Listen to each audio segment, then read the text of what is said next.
Portrait, Projet, pépite, Parcours, expérience. Humans for Change. Humans for Change.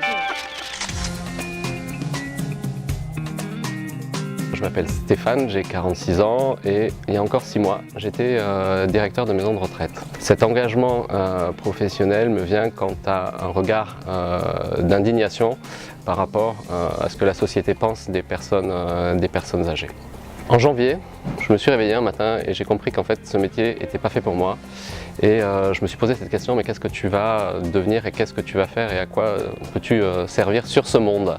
Assez rapidement, j'ai découvert le milieu de l'entrepreneuriat social et en fait je me suis dit, c'est évident, c'est ça que tu dois faire.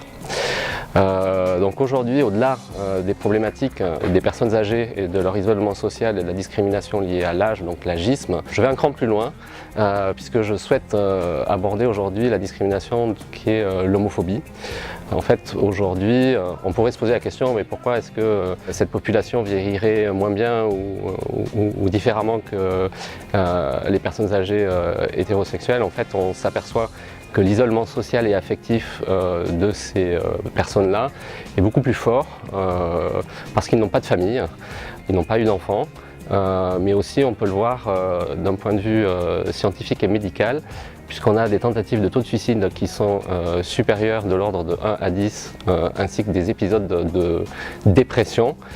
Ce qui fait qu'aujourd'hui, on se dit que malgré le mariage pour tous, on s'entend souvent dire vous avez eu ce droit-là, mais en fait il n'en est rien, puisque les discriminations continuent à s'exercer.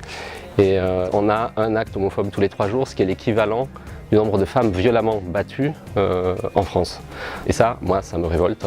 Et donc j'ai envie de contribuer à ce que le bien vieillir soit gai, dans le respect, dans la dignité, et sans avoir besoin de rentrer dans le placard. Alors mon projet très concrètement, c'est de proposer 2 services qui vont répondre à l'isolement social de cette communauté. La façon permanente pour répondre à ce projet-là étant de proposer un habitat collectif partagé de type hétéro-friendly, c'est-à-dire qui ne va pas être fermé sur lui-même et ouvert sur le quartier.